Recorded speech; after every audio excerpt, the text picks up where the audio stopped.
Hello everyone, welcome to my channel. आप जैसे कि पहले देख के समझ गए होंगे ये लेक्चर किसके बारे में होने वाला है। इसमें नेट और गेट के जो पीवाईक्यू है वो सोल्व करे जाएंगे। जैसे 2022 में आए हुए जो पीवाईक्यू है गेट का, उसका क्वेश्चन लेते हैं। सेकंड क्वेश्चन ये the reaction that yields as the product is R, मतलब तो ये रिएक्शन है, इससे अपना जो ये प्रोडक्ट है कैसे बना इस रिएक्शन के थ्रू, ये कुछ मैकेनिज्म देखेंगे इसी में। तो सबसे पहले क्या है कि स्टेप बाय स्टेप लेंगे। फर्स्ट लेंगे रिएक्टेंट ए। रिएक्टेंट ए क्या करेगा, जो ये रिएक्टेंट है अपना, इसमें इसके एसिडिक प्रोटॉन को एक्सेप्ट कर लेगा, डायरेक्ट एसिड लिथियम है जो, और यहाँ पे क्या है अनाइन जनरेट फॉर्म कर देगा। अनाइन जनरेट कर देगा, जो अनाइन है, अनाइन में जो लिथियम पार्ट्स होता है पॉजिटिव पार्ट वो पार्टली ऐड हो जाता है। अब इसके बाद SN2 मैकेनिज्म के थ्रू जो बी पार्ट है इसके अनाइन का इसके ब्रोमीन को एलिमिनेट करने के लिए इस पोजीशन पर अटैक करेगा और ब्रोमीन को एलिमिनेट कर देगा। ब्रोमीन जैसे एलिमिनेट होगी तो स्ट्रक्चर कुछ इस प्रकार से हो जाएगा। तो ये है, तो ब्रोमीन एलिमिनेट हुई तो ये स्ट्रक्चर इसके साथ ऐड होगा, ये उस प्रकार से। इसके बाद एसिडिक थर्ड पोजीशन क्या दे रखा है अपने को, एसिडिक वर्कअप। जैसे एसिडिक वर्कअप करते हैं तो इस प्रकार के इथर जुड़े होते हैं, उसका क्या हो जाता है, रिडक्शन हो जाता है और OH में कन्वर्ट हो जाता है। अब इस कंडीशन में जैसे OH में कन्वर्ट हुआ, इसमें डबल बॉन्ड और OH हो, तो इसमें टॉटोमराइजेशन होता है एसिडिक कंडीशन में। टॉटोमराइज होगा और टॉटोमराइज में क्या होता है कि जो ये प्रोटोन है ये इधर आ जाएगा और ये नॉन पे इधर चले जाएंगे। इस प्रकार से टॉटोमराइज होगा और ये प्रोटोन का फॉर्मेशन हो जाएगा। इसका जो ए स्टेप था, इस स्टेप में देखो बन रहा है, हाँ बन रहा है। बी में देखो, बी ऑप्शन दे रखा था एक, बी ऑप्शन में क्या दे रखा है, बी ऑप्शन में दे रखा है अपने को एक RX और एक MG। MG बीच में जाके ऐड होगा, ग्रीनार्ड बनाएगा, ये बना दिया देखो। सेकेंडरी पोजीशन पे क्या दे रखा है, ये सेकेंडरी रिएक्टेंट। ग्रीनार्ड के बाद सेकेंडरी एजेंट में इसके इस पोजीशन से जहाँ पे ये न्यूक्लियोफिलिक होगा, वो इस सेकेंडरी रिएक्टेंट के इस ग्रुप पर इलेक्ट्रोफिलिक पॉइंट पर अटैक मारेगा, CO के इलेक्ट्रोफॉन पर अटैक मारेगा और स्ट्रक्चर कुछ इस प्रकार से होगी।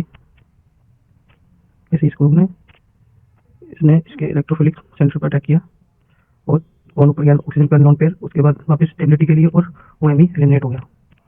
उस प्रकार इस प्रकार से एक कंपाउंड मिल जाएगा जो कि सेम है जो आस्किंग का था।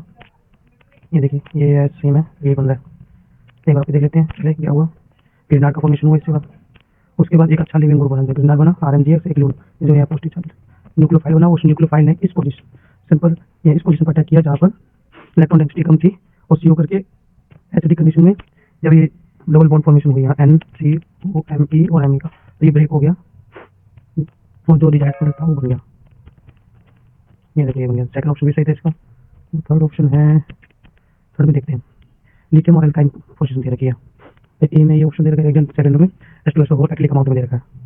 तो इसमें वही है, सबसे पहले जो लिथियम होता है वो पॉजिटिव चार्ज, न्यूक्लियोफिलिक होता है, न्यूक्लियोफाइल कांटेक्ट मारेगा SN2 मैकेनिज्म के थ्रू। SN2 मैकेनिज्म क्यों बोल रहा हूँ बारी क्योंकि ये 2 डिग्री कार्बन है, 2 डिग्री कार्बन पर SN2 मैकेनिज्म होता है।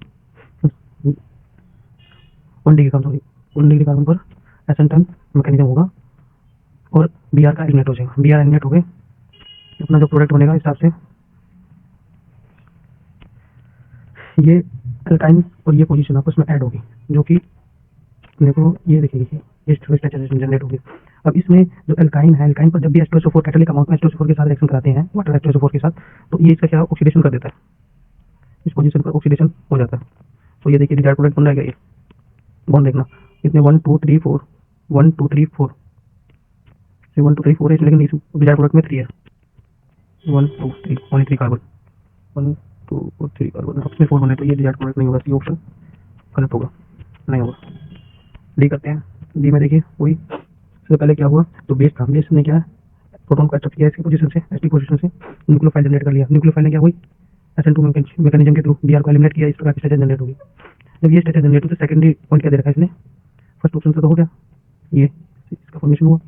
सेकंड में क्या है, इसने 10 नॉर्मल H2SO4 डाला 78 डिग्री पर, तो क्या करेगा, ये जो NO2 है उसका ऑक्सीडेशन कर देगा। किस प्रकार से देखना, स्ट्रक्चर इस प्रकार से खोलिए, जो N है इस पर बॉन्ड तो तोड़ दिया ना कनेक्टिव, उसके बाद जो H2SO4 H+ आयंस है वो जाके ऐड होंगे। जैसे ऐड हुए एक तरफ H OH और यहाँ से एक वाटर एलिमिनेट हो गया, तो ये कुछ इस प्रकार की स्ट्रक्चर बनेगी NO की। अब NO क्या करता है, जैसे एसिडिक पोजीशन हो, NO हो और पास में उसके पास एसिडिक प्रोटोन हो, तो टॉटोमराइज हो जाता है एसिडिक कंडीशन में। टॉटोमराइज का मतलब है इसके नियरेस्ट जो प्रोटोन है इसको H की तरफ एक्सेप्ट करेगा और यहाँ डबल बॉन्ड क्रिएट कर देगा। और इसी में एसिडिक कंडीशन है, एसिडिक में NH बॉन्ड क्या होता है, ब्रेक होता है और सीधा अपना जो डिजायर्ड प्रोडक्ट है वो बच जाएगा। तो इसका जो ऑप्शन रहे अपने कौन कौन से सही रहे, option A B and D रहे, C नहीं हुआ था। तो